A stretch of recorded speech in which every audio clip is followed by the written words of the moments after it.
King Shi Wumao, the wolf wanker, whatever you want to call him over here, wolf warrior, Zhao Lijian. We actually had him, well, actually a fan of ours, immortalize him in animation. Yes, exactly. And that's going to be a whole lot less relevant for him now. Probably.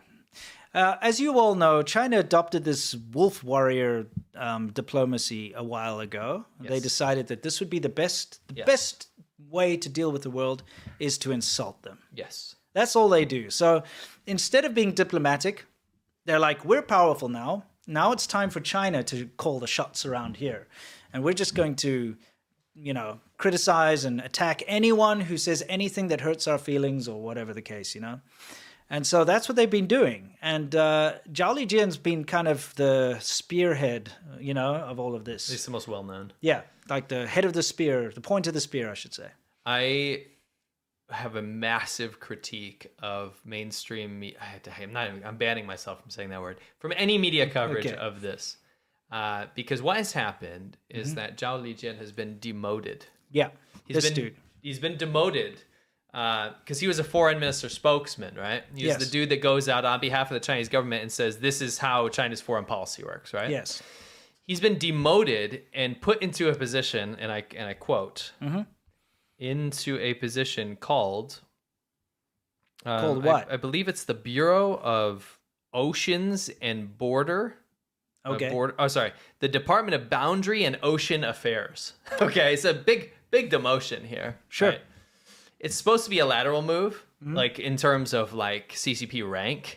Right. But everyone knows when you're taken out of the spotlight and removed from a position where you have a huge megaphone to the world, and now you're part of this like ridiculous boundary and ocean affairs department that no one talks about. It's a demotion, right? No, absolutely. Why do I have a huge critique of of media coverage about this? Well, it's because a lot of opinions surrounding this are saying that they removed him or demoted him because China, he went too crazy. He was too aggressive and too critical, yeah. Bitch, they told him what to say. Everything he says is what the government told him to say. He's the foreign spokesman. He doesn't have his own opinion. No. And he doesn't have his own personality. No. He has the Chinese government script. That is such a Western lens. Yeah. It's such like a West chauvinist lens on this. Like let's look at everything where everyone has freedom of speech and their own mind and speaks on behalf of their own feelings. Yeah. That's not how this works. Yeah. Zhao Lijian was the foreign minister spokesman for the CCP. Yes. Everything he gets is on a script from the central government. Yeah. He doesn't go off the record and say all these verbal abuse things and hurls abuse to everyone, which he was famous for. Yeah, That's and not his idea. Tweets about like Australian soldiers slitting kids' throats and stuff. Correct. So all this shit Photoshopped and all that. Yeah, all this shit that he's infamous for. Yeah. Is because that's what China's foreign policy was. Yeah. They developed the wolf warrior approach. Yes. He was named a wolf warrior diplomat, as he always does, Yeah, he's always doing this. because it was central government policy. Maybe they learned that kindergarten rhyme where it's like if you point a finger, there's like three pointing back at you or something. Yes. So they were like, Yes. oh shit, we better rectify that. Make sure you always use an open hand. I'm pointing all my fingers at you. 5. Yeah. They add another one on. Yeah, exactly. Like, what's going on? Anyway, let's zero back in on this. Yeah. So I have a critique with this that, he's probably been demoted because he was too aggressive. No, it's because China's foreign policy changed. Yes. It's not that their foreign policy and that they want to take over and completely take advantage of every country around the world so that they have the upper hand has changed. That's not changed. No. But they want I think a lot of damage has been done by the American administration, especially with the chip ban, especially with the tech bans, especially with things kind of moving away from China, and the whole world, really. Here's the thing. When China sees itself as all-powerful, as it has for the last, I'd say, decade, okay, after Xi Jinping took over, he was like, now it's time for us to show the world that China's strong. Yeah. It started with the Beijing Olympics, and it went from there. Yeah. And that's been his thing. Like, now it's our turn, and the rest of the world has to treat us like we're powerful. Yes. And so that's why the whole wolf warrior diplomacy was started in the first place. Correct. And they're very happy to piss everybody off, as they do. No country in the history of recent history, I should say, has done so much damage to its own image as China has under Xi Jinping. Absolutely. And the fact of the matter is they don't care because they're more than happy to go out there and say, you suck and you're bad and you shut up and you know what, you're actually the reason COVID came and you're this and that. They do all these terrible things and they're petty and childish, immature, and very insulting and very undiplomatic. And would you be surprised if global investment and opinion coincided by going, yeah? Well, I mean, that's the thing. Now that although China will claim that its GDP numbers are up, that its economy is doing better than it ever has, that it has developed the latest chip technology, so it doesn't need the outside world, which is a bunch of bullshit, by the way. It'll claim all of this stuff. This is just to basically get investors to keep throwing money at China, right? Because it's not true. They realize that they are currently on the downhill, big time. Yeah. And they've realized that this whole wolf warrior thing is not working out for them. Yeah. And they want to try to revert a little bit back to that whole, let's pretend to be nice and just be shit behind closed doors instead of let's just be shit out in the open. That is absolutely You know what I mean? correct. Like I said, this is a website, by the way, showing the director of the Department of Boundary and Ocean Affairs. So we will see Zhao Lijian appear on this website very soon. Sure. Next slide is the important one. Okay. China is really behind the scenes trying to replace its wolf warrior image because it knows that it was an absolute failure. And I want to reiterate this so hard, what you just said, that it's not going to change internal CCP policy. No. It's going to try and trick the world again, as it's, to be fair, successfully done so many damn times. The thing is, it was very successful because of Deng Xiaoping's hide your strengths and bide your time. Yeah. And that worked so well. And Yeah. China in the background just pretending to be like, oh, we're just, We're a developing country. We're just developing. We're just nothing wrong, nothing going on here. Meanwhile, they're just really, stealing all the IP, destroying the environment, doing everything without letting anyone know. And just infiltrating, all the universities with Confucius Institutes, infiltrating the world, taking over organizations, bribing people, spying and doing all this stuff. Oh no, don't worry about us. We're all good. And they grow this very big economy and, forced IP transfers and stuff. That was working for them because nobody even noticed what was going on. But now they're all like, screw you, we're powerful, we'll do this, we'll do that. Yeah. Everyone's like, wait, what's going on here? Yeah. They're like, hang on a second. Why are they so Actually, mean? why are we allowing them to do this? Why is this being allowed to happen? What's It going on? opens eyes. Yeah.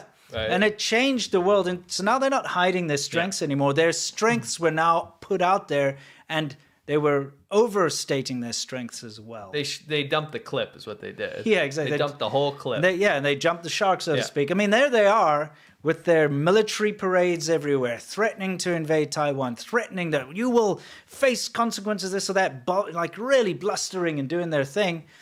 It didn't work out. No. So the foreign minister, Wang Yi here, Yeah. was really emblematic of what the foreign policy of China was. Same with Zhao Lijian as the spokesman, right? Yeah. When you have the foreign minister here who's just constantly pointing his finger, just saying, you're bad, COVID didn't come from China, you're the aggressor, China's rise, all this stuff. Sure.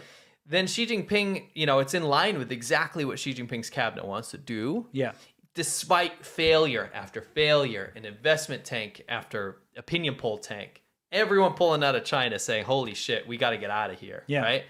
So what do? Well, they replace the foreign minister with, drum roll please, it's kind of like, a fake election here, even this is internal CCP politics, with Qin Gang. No, Qin Gang is... Qin Gang ni ziji ba. Gang, not Gang. I know, whatever. You know what I mean. Anyway, much more diplomatic person, right? Right. Now, this is He hasn't always been diplomatic, by the way. Go look through his history. I understand. He did Wolf Warrior stuff too. I understand. Right. But if we're going to make a comparison... Oh, yeah. And I'm not whitewashing this, by the way. I'm No, trying no. to say we're about to be thrown for a loop here because Sure.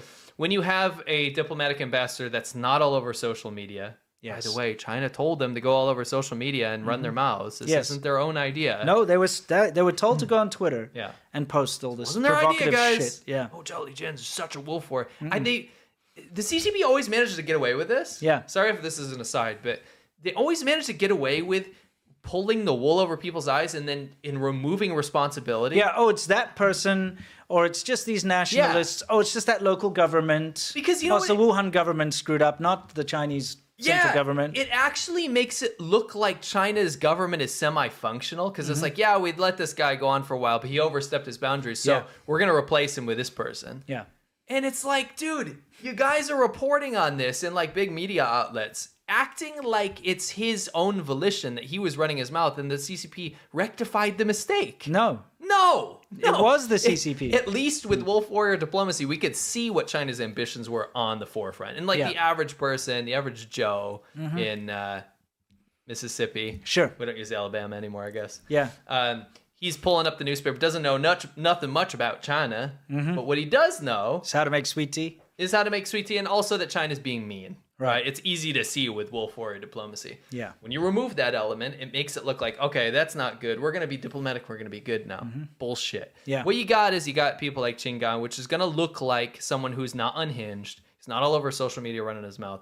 He is typically, in exchanges, typically, I say, in quotes, typically much more palatable for people to Oh yeah, he tolerate. started his whole thing because he wasn't he like the ambassador in America or whatever? And now they've he was removed the him. former ambassador of So he's like, it was so good to meet so many hardworking Americans, and he's basically just trying to butter people up with his absolute BS. Because if you look at his old stuff, he was incredibly critical of the U.S. and horrible. Oh, yeah. Horrible. But now he's all of a sudden he's just like, oh yeah, Americans are great people, and It's called grooming. He's been groomed now to be the diplomatic the one. silver tongue, you know. Silver, yeah. And I think this is I hope you guys can follow where I'm going with this. Yeah. But it goes from the top and it goes all the way down. And, our job as China watchers, we see it from the top because we examine this. We go through the Chinese government websites. We see who's been promoted, who's been doing this, what. Yeah. But it goes all the way down to the bottom. And even YouTubers paid by the Chinese government to spread Chinese propaganda have changed their tune too. Or Yes. at least the horses that they bet on in the past are changing. Yes. We've seen China do from replacing people as foreign ministers to more diplomatic people, have also kind of strayed away from the very aggressive Wolf Warrior type white monkeys that would get paid to parrot Chinese propaganda, and they've put their eggs into another basket now. Yeah, Mulder, let's cooperate as long as China always gets the best deal. Let's cooperate as long as it's on China's term. But yeah, we got to be hand in hand here. And you know what they've also seen? What? It's like proof is in the pudding too. Yeah. Because they've watched Wolf Warrior diplomacy fail and tank. Yeah. And they're like, shit, we're losing everything. Yeah. We still want to be this devious villain in the background, but Sure. we're looking like a devious villain, and people Sure. don't like that. Turns out, what a surprise. They've seen that happen with their propaganda campaigns too. When they back people that act like devious villains on their behalf, nobody supports them, right? But what they found is that if you create or craft a social media star, let's say a white guy, right, that fits right in line with their image of what they want a foreigner to look like in the Chinese government. Sure. And they put them out there to be this diplomatic person. I think that everything that China does is good, but it's better if we cooperate with America. Yes. We need to Yeah, make sure we're America cooperating. has to, fix its problems. Yes. China doesn't have any problems. No. But we should work together. And it's this 99% pro-China message with a 1% like, I also think America's good. Yes. But we need to cooperate. This more diplomatic. Sure. We've seen it go from top leadership down to the lowly, YouTube influencer. Yes. Working for the Chinese government, or at least working on behalf of the Chinese government. Yeah. And it's all indicative of not policy change internally, but how they're going to present their outward image the to outward attract image. more investment back to China and bring back a more palatable image of China. They want to recreate what was going on before this Yes. Wolf Warrior shit, where they could get more and more power behind the scenes and take advantage of more and more, and basically take everything that they can from the outside world and kind of close themselves off, but get the fruits of all the external stuff, put it all into China, and then no one's the wiser. No. It's still be a maniacal Why evil. do you think all of these things like Weibo and so on exist? They took WhatsApp and they took Twitter and they took all this stuff. They let them come into China, kind of establish and test the market. Okay, that kind of thing does work well in China. Okay, let's ban it because we've already copied it, and then we can release our own homegrown version.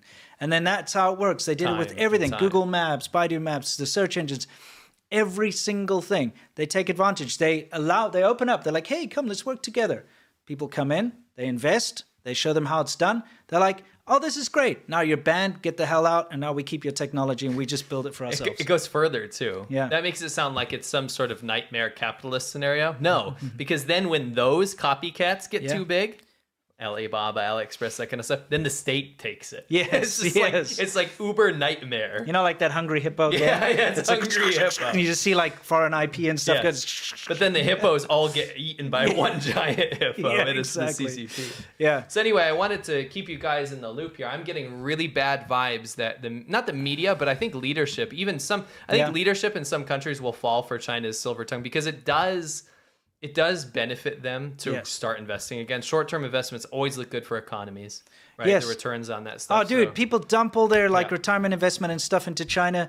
The CCP now, with its massive deficit and everything going down, they're like, yes, that money's useful. They take it to repair their own issues. Yes. They take it to build and bolster their military. Yeah. You know, and you're helping them. I just want to You cap will it lose off. it eventually. Exactly. Yeah. I want to cap it off by saying, and the conclusion here is that the Chinese government has shown no initiative that it's actually changing or reforming. No. Under Xi Jinping's cabinet, it's only gotten worse, and it's continuing to get worse.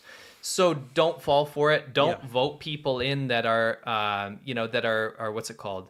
Looking like that they believe in China's big change. You know, like, oh yeah, let's get this back on track. Yeah. Oh, more importantly, not even votes, because I don't think anyone in the next 5 or 10 years is going to be pro CCP and in the American establishment. But look out for propaganda. Yeah. Look out for this. It's going to get very deceptive, and it's already happening. Like we said, we don't want to name names, but there are people out there that are really getting propelled to the forefront. Yes. On YouTube, TikTok, these things. And remember, China has unlimited budget to push these people to the top. Yeah, SEO and everything. SEO, and it's going to look not like obvious propaganda anymore because it's going to look like, yes, I want to be the bridge between China and America. Sure. You know what I mean? Without naming names. Like, that's what it looks like. Yeah, absolutely right.